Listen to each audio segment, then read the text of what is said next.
Well, the coach is back for another edition of Classic Major League Interviews. As I've gone into my archives and I reached back and I found some interviews that I want to share with you for this show. Starting off with the Marlins, Josh Bell, and the coach one on one. Okay, good. Coach on the road with the MLB stars of the game, and I got the man here, JB. How we doing? I'm doing well. How are you? Just fine. Now, we're taking our youngsters behind the scenes and what it's like being a major league ball player. So, what's this experience been like for you? It's been great, man. Obviously, I had some high aspirations growing up as a kid. Want to go play college ball. Hopefully, get drafted and stuff like that. But making it to the big league level, being able to travel all over the country, see new things, meet people, and play at the highest level every night. It's a dream come true. So you say you had that dream of playing in the big leagues one day, huh? I did. It was basketball and baseball back then. I thought I was going to be number one overall draft pick in both, but baseball was the one that worked out. Basketball and baseball. So now you're trying to make more than think you was an athlete, huh? I was trying. I was jumping, throwing. I was doing it all. So. I used to coach college baseball, scouted for 5 major league teams. Kids think you guys get drafted in the big leagues the next day. They don't understand the dues you got to pay. Yeah, I remember getting drafted that first fall. You get drafted in, whatever it is, June, sign in August. That first fall, I got a couple of text messages from friends like, hey, I'm watching the Pirates game. Like, are you on the bench? I'm like, no, man, I'm a few years away. I'm in West Virginia right now. But yeah, it's a grind. You got to work your way up through the minor leagues. Few levels you got to get through. Some people it takes a couple of years. Some people it takes 10. But we're all happy once we get up here. Speaking of the Pirates, that's one of the teams I scout for. I scouted under Billy Brick. So, that make us brothers now. There we go. So, in that journey, that road to get into the big leagues, I always tell my guys it's all about getting opportunities. Scouts know you out there. Where did that opportunity come for you? I don't know. I think that just growing up, I was always just following my dad around. Whatever he thought was best, I went with. We would change teams. He had me playing up. When I was 14, I was playing on like a 16U team, trying to get to as many tournaments as I could. And once I got drafted, then it was all about the team and where they projected you, and that's the type of playing time that you got. So you was a shorty playing up with the big boys. Now you're trying to make more of this think you was really the bad, huh? Hopefully I didn't peak too early, but yeah, I had a good run growing up. So what's this big league experience like? It's awesome, man. I feel like just first class travel, we're staying at the Ritz out here. It's like everything that you could possibly imagine. You get to fly your family in. It's a dream come true, and it's living the dream every day. Obviously, it's still work. You still got to show up and put the hours in, sweat, work out and whatnot, but at the end of the day, you're still playing the game that you know and love growing up. The Rich, they won't even let me on that block. I know, it's wild. It's a joke, actually. But. So, they say this is a kid's game that grown men are playing. What do you say about that? See, look at this. There you go. Look at this, Mike. Look at this. Come on here, Mike. See? There you go. He come here and treat me like a stepchild. Get T.A. over there. See, T.A. come here and still treat the coach like a stepchild. See, I got to talk to you about T.A. He be treating me like a stepchild. All right, now see, you made me lose my train of thought. All right, who were some of the guys you had in last coming? Last 2 questions. Who were some of the guys you had? Yeah, Ken Griffey Jr. was a big one for me. Barry Bonds. I liked Alex Rodriguez. I liked Josh Hamilton. Sluggers back then. I dig the long ball, homers. You gonna name all the heavyweights, huh? Heavyweights, yeah. So you get that every kid dream playing in the big leagues. You get that call, you going to the big leagues. Walk in that locker room for the very first time and see your uniform hanging up. What's that feeling like? Surreal. Each call up is special. Going from single A, double A, and double A, triple A, and whatnot. But that last one, you get called up to the big leagues. Everything's bigger. The clubhouse is bigger. Your uniform is nicer. The food's nicer and whatnot. And I'll never forget it. It was a Friday night game against the Cubs. Actually, we were playing in PNC Park, and it was a sold-out crowd. Got my first hit against Arrieta that night, so that was cool. Did you cry? No. He don't want him, but he cried. After the game, not during the game. Okay. After the game, good. Coach on the road with the man JB. Appreciate you. Well, this show is dedicated to introducing you to the MLB stars of the game, and it's definitely a star that have established himself in this game, and the fans know him very well. From the Kansas City Royals, Bobby Witt Jr., the shortstop, the man, with the coach, one on one. Here we go. Coach on the road with the MLB stars of the game, and I'm over here in the Kansas City Royals locker room, and I got the man here for the Royals. I'm going to let him introduce himself to my Chicago audience. Bobby Wood Jr., shortstop, Kansas City Royals. Bobby Witt, Kansas City Royals. You know, I used to coach college ball. Okay. I scouted for 5 major league teams. My first paying scouting job was with the Kansas City Royals. Awesome. So we got a bond. Oh, yeah. We tell everybody we brothers now. Awesome. I love it. I love it. So, you know, it's every kid's dream of playing in the big leagues. You in the big leagues. What's this big league experience been like for you? Like you said, it was my dream. My dad did it for 16 years, and it was always a goal of mine to be able to make it to the big leagues and then stay in the big leagues. And so now here is truly a blessing because I know a lot of kids out there would want to be where I'm at here today. So that's kind of why I work so hard, just to put in the effort and the preparation each and every day just so we can go out there and perform. And, you know, when I did a little research on you, rumor has you was a top round draft pick. Yes, sir. I got What round? Let me hold it. first round. First round. Yes, sir. You said that with a smile. Yeah. Yeah, it was a good day for sure. First round, that must mean you was the man. I tried to be. I don't know. I got good genetics from my dad and mom, so they got me there. But yeah, a lot of good people around me, surrounding me throughout coming up, growing up, and everything. Coaches, everyone. So it's been a lot of fun. So let's take our youngsters through that road. What was that road like for you getting discovered by the scouts? Yeah, it started at a young age, just with how the summer showcases is nowadays, and I feel like if you're a good ball player, to be able to get seen, you just got to be able to go out there, play, enjoy the game too, because you only get this time for once in your life, and you're going to be a lot longer in your life not a baseball player than a baseball player, so you got to enjoy it while you're there. And so yeah, just the process through the summer showcases, high school tournaments, and everything, it was a blast. It was awesome being able to meet all the people that I have played against and everything, and now playing against a bunch of them in the big leagues, which is pretty special. And of course, your dad having pitched in the big leagues, that means you was hanging out in the major league locker rooms as a shorty, as they say. Well, yeah, his last year was in 2001. I was born in 2000, so I missed that side of it. But just him being around, just telling the stories, it's awesome. I call him my little cheat sheet that I have, being able to grow up in the game. So he was a pitcher, and you the hitter. Yes, sir. So he gave you a lot of nuggets, huh? Oh yeah, whether it was that or him throwing BP to me, it was awesome. But I pitched a little bit, but I just wanted to play every day, and I loved hitting so much at a young age, and so I knew that that's what I wanted to do. So, you know, again, I would always tell my guys, it's all about getting on the scouts radar. So, I mean, you got on the scouts radar, and all of a sudden, you was the number 1 pick. So, I mean, you was being seen by the national scouting director, by the GMs. They was all flying in to see you. Yeah, it was just one of those things where you can't really put that pressure on yourself. You just got to go out there and play. And if you go out there and you want to win and you root for your teammates, pull for your teammates, and play for your team, I feel like that's whenever the game just goes out and play. Yeah, you got to do your work for yourself, but also you just got to love winning. And I feel like that's what's kind of got me here today is just I hate losing, love winning, and I just want to kind of work to kind of keep doing that.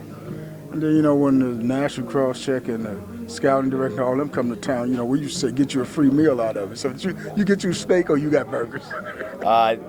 Yeah, I can't even really remember those times, but yeah, definitely there was a lot of those guys coming. I think we had a scrimmage one time. There was like 40-something scouts there because we had a really good high school team. A lot of guys. We had 3 guys get drafted, and then a lot of guys go play in college. So it was a great team that we had. 40? Yeah, you was up there with that Griffey Jr. crowd. I don't know about that. So what has the big league experience been like for you? It's amazing just being to hang out with these guys, be around these guys. All the stadiums we go to. Just the travel we do is first class. It's the big leagues for a reason. So, but we also got to put in the work each and every day. We got to prepare our bodies. We got to make sure we're eating the right things, we're covering the right ways, and so you put a lot into it. But then you get your things back with you with the stadiums we're in, the hotels we're staying in, and everything. But it's awesome. It's everyone's dream. I hope that everyone strives to be a big leaguer one day. All right, last couple questions. I won't hold you too long. I know you got to get ready for the game. But, you know, I went and looked your name up, and when I opened the dictionary, I just saw stud. I don't know about that. That might be Wikipedia. The people are putting those in there or whatever. What y'all say, beast mode. Yeah, I don't know. That's like I said, might be someone typing it in there. I don't know if that's me, but I tried. I try to do that. You can run, you can hit, you can throw, you can feel, and you got a hose out there too. That's 5'2" guy in our book. I try, and then just try to keep getting better each and every day, keep learning, just trusting my process, and just take every opportunity that I have. So who was the guys that you idolized coming up besides your dad who was out of the game? Yeah, I grew up, my dad from Massachusetts, a Red Sox fan, so I love watching Dustin Pedroia play, the teams they had, and then I love Derek Jeter too. So Pedroia and Jeter, my guys, are both unbelievable players, both on and off the field, so it was a lot of fun watching those guys play. All right, last question. Let me take you back. You get that call, you go into the big league, walk in the locker room for the very first time, see your uniform hanging up. What's that feeling like? It's undescribable. I don't know. I can't really put it in words. You get chills now, but it's a blessing, really. Did you cry? There's some tears shed. Yeah, some of the I think the day I got drafted, some tears. A couple times when three of my sisters got married, there was some tears shed. Debut, and then I think just the extension to just being able to call this place my home. Coach with the man for the Royals. Awesome. Appreciate it. Thank you. Thanks a lot. Well, since we're traveling down that road today, introduce you to the MLB stars of the game with one-on-one interviews, I had to venture over to the Twins and find Alex Correa. So the coach in the locker room, one-on-one, bringing you this exclusive with Alex Correa. You like Jeter, and I only get 2 minutes with Jeter. Twins locker room, and I ran across Coach on the road, take you behind the scenes with the MLB stars of the game. I'm over here in the Twins locker room, and I ran across the man. I'm going to let him introduce himself to my Chicago audience. What's up, brother? Carlos Correa here. Good to see you guys. All right, so we're taking our youngsters behind the scenes of what it's like being a major league player. What's this big league experience been like for you? Oh, it's been a great experience. Obviously, it takes a lot of hard work, a lot of dedication, a lot of sacrifice. But at the end, it's all worth it, right? If you want to get to a big leagues, you're not gonna do it by playing video games. You're not gonna do it by just sitting at home watching TV. Like, you gotta get your work done. You gotta go to a ballpark every single day. You gotta spend the hours working on your body, working on your athleticism, working on your ground balls and your hitting, on everything. And it's an everyday job.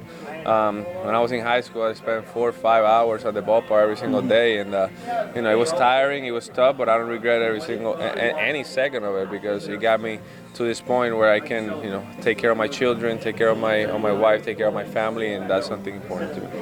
Hey, I used to coach college baseball, scouted for 5 major league teams. Kids think you get drafted and you guys in the big leagues the next day. What was that? Kids think you guys get drafted and you're in the big leagues the next day. No. Getting drafted is just the beginning of the journey, right? You get drafted and that's where you start. And then it doesn't matter if you're a first round or you're a 30th round pick. You got to perform. And you got to go in the minor league system, and you got to put up numbers, and you got to play well, and you got to have good makeup, and you got to be a great teammate. You got to show teams that you're ready to play at the big league level, but not only for what you do on the field, but also how you conduct yourself off the field. And that's where a lot of people get it wrong. They think, I'm a superstar, I can put up numbers, I can do whatever I want and get away with it. Well, that's not how life works. You got to do what's right. You got to do what's honest. You got to work hard, you gotta put in the time, pay your dues, and eventually you get to the big leagues. So do it get intimidating sometimes facing major league pitching? Intimidated? No, Yeah. never. They're just another human being like I am, and they got as good a chance of getting me out as I do of getting a hit. So you always compete. That's in our nature, to compete every single day, and you put in the work and you prepare the right way every single day to be able to have success out there. So you gotta go confident. When I coach ball, my guys, when we were on a road trip, we come back out the game and they watch ESPN for the highlights. Do you turn on ESPN and look at your highlights? Oh yeah, I turn on everything. Yeah, when I was a little kid, ESPN, I would watch all the time. And the first time that I was on the top 10 plays, I couldn't believe it. So it's always surreal, man. And the dreams truly come true, but you gotta put in the time and the work. Okay, let me give you 2 more questions. Your first major league hit? First major league hit was here in Chicago of Chris Sale. Chris Sale, my man Chris. Yeah, the man Chris Sale. So it's a good first hit. First major league home run? First major league home run was also here against Zach Duke. You just love Chicago, don't you? I love Chicago. All right, every kid's dream of playing in the big leagues. You get that call, you go into the big leagues, walk in the locker room for the very first time, see your uniform hanging up. What was that feeling like? It was surreal. It was actually in this locker room, and I You still just got a thing with yeah, Chicago. yeah. It was where I got called up, and it was a special moment for me, for my family. All the hard work paying off, and I couldn't believe it, but at the same time, I was ready. Did you cry?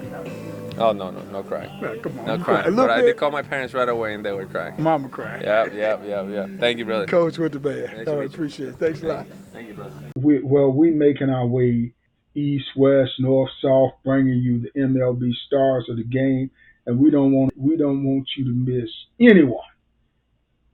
So we're here today to introduce our audience to the man from the Twins, Jay Jackson, with the coach. Classic Major League interviews. Coach on the road, taking you behind the scenes with the MLB stars of the game.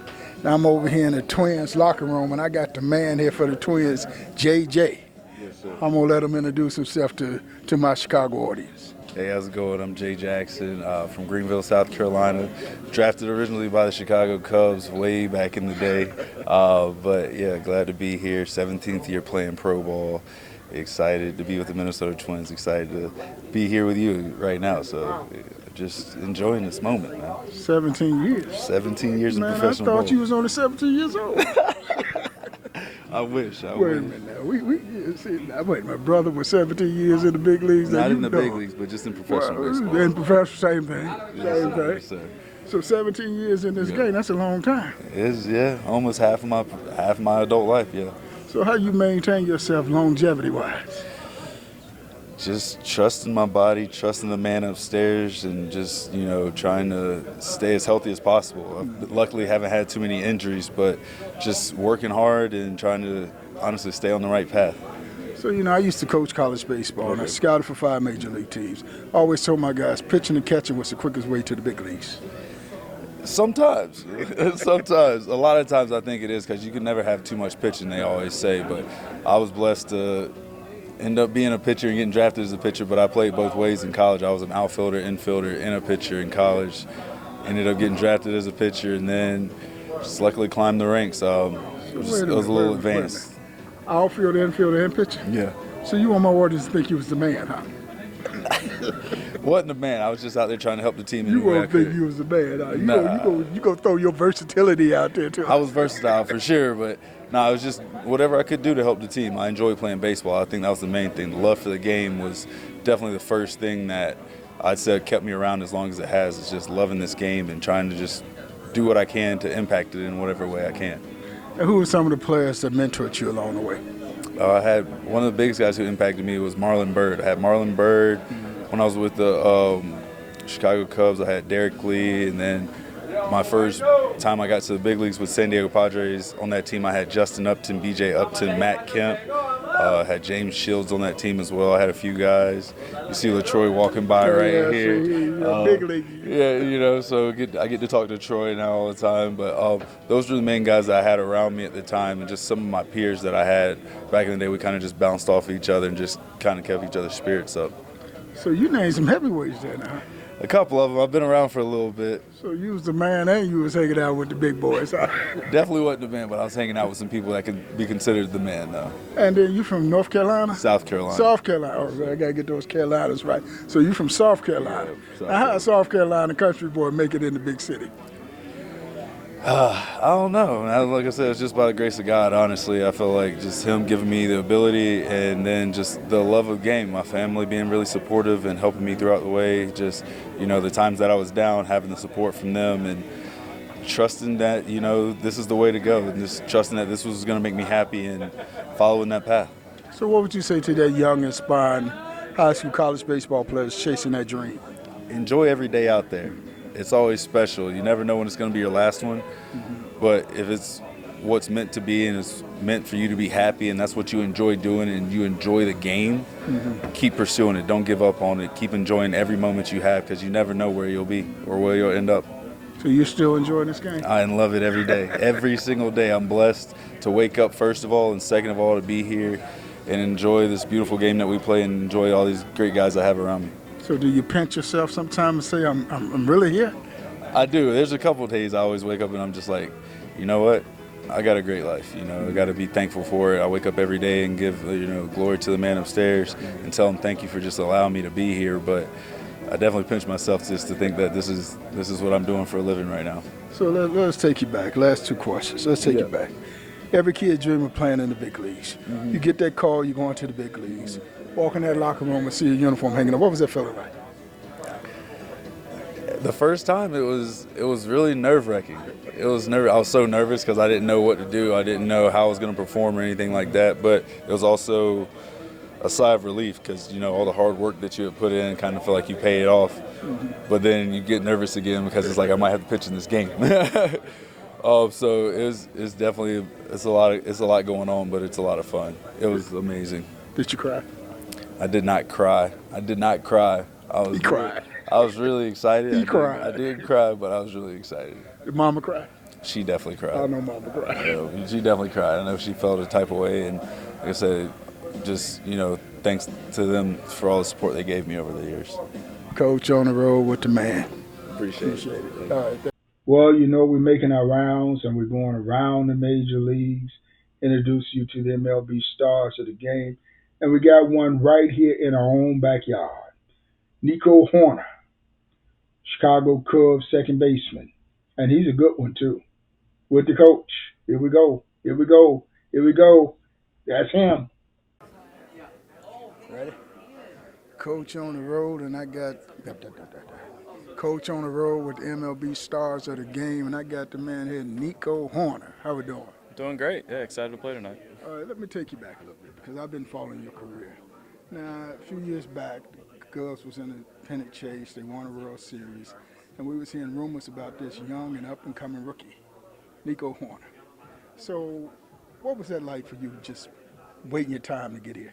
Yeah, I think what you mentioned of the success of the group that I joined was definitely important to me and made for a unique team to come up to. You get called up to a team when, you're sharing a locker room with Riz and Javi and KB and these legends in the game, right?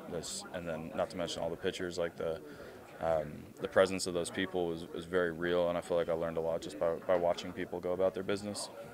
So you go just use my show to call on them heavyweight names, huh? That's right, just laying them all out there. No, but it's an amazing thing to get to play with people that you watch growing up and learn from them, yeah. So, when you think about it, a lot of kids don't understand.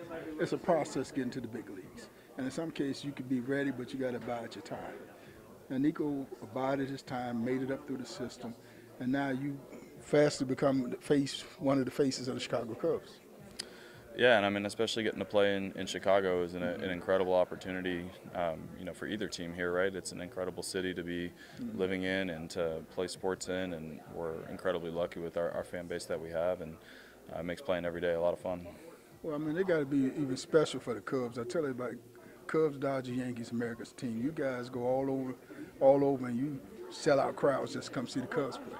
Yeah, we're incredibly lucky. You go to Arizona or San Diego or places a long way from Chicago, and we've got great support, and we definitely feel that, and they make a big difference for us.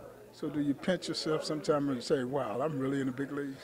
Yeah, I do, and I think that's important to remember. You show up to Fenway for the first time like I did this year, or things like that you dream about growing up, and it's very real, and I think it's important to keep that feeling. So do you miss those minor league days? I feel like I learned a lot. It was a little short for me, and I was hurt a decent amount in the minor league, so that was definitely challenging. But, I like where I'm at now.